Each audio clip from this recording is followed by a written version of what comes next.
To conclude this part of the afternoon before we go to the beach, I would like to tell about my train of deltas, which I love very much. These are very small deltas. I took the plan from Malton's book. I don't know, this one is the older version. The new one has another cover, but the content is more or less the same. And what I like about these kites, it's a small kite. It's only 8 feet wide, and you can put it up very fast because you have only the spreader to put in my kite. Only at one side it's fixed, on the other side. And you put it up very fast in the air, and if it flies, the kite will fly at all. And at a certain point, and we mostly do it at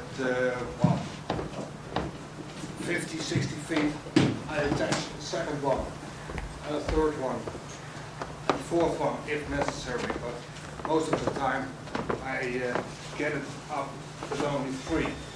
And it's a very nice kite system to handle, and it's so easy to work with. And another thing about flying trains is that they are quite secure in my opinion.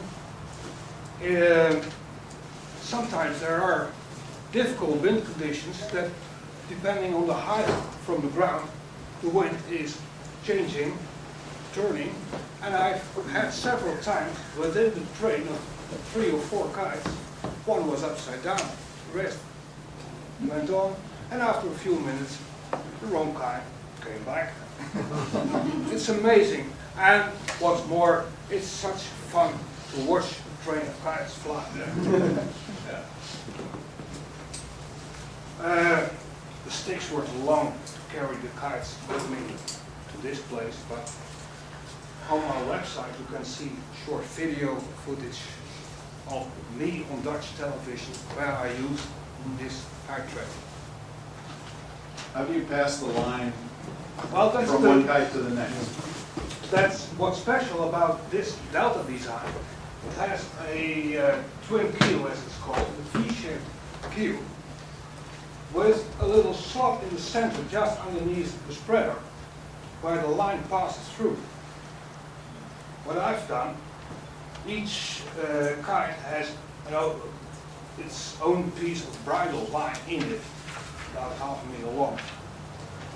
The top side comes the kite that already flies, and on the other side, next kite. So the lines run through the kite. Does it matter which side of the spine that they're on?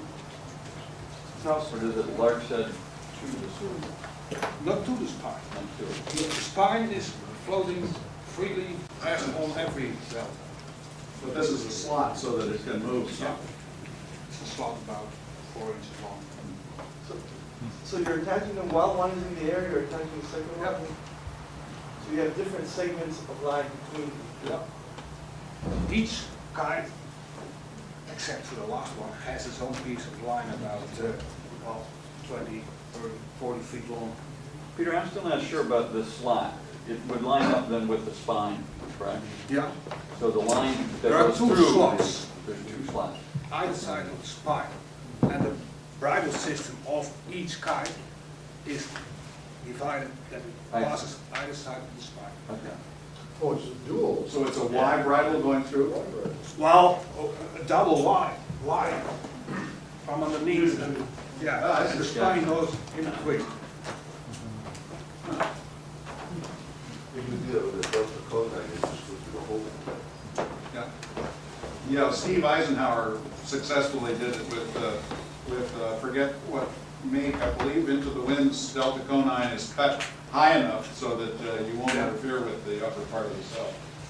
But the nice thing again is, basically these are nice little toy-like kites.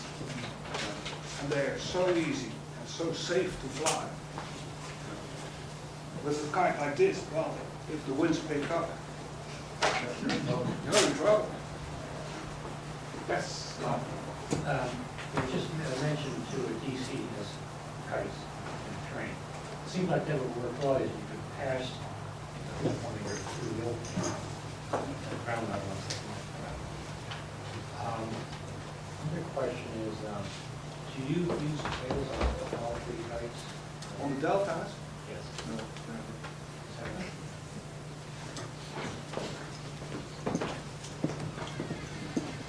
Any more questions? If not, I suggest, yes? I happen to have two 7-foot deltas, or DCs, and if I had a third one, do you think that would be a good combination? Why not? If you're happy with two of them, Try 4. I suggest everyone at least packs up 8 kites, a kite line, and off to the beach. If you want to take your rig with you.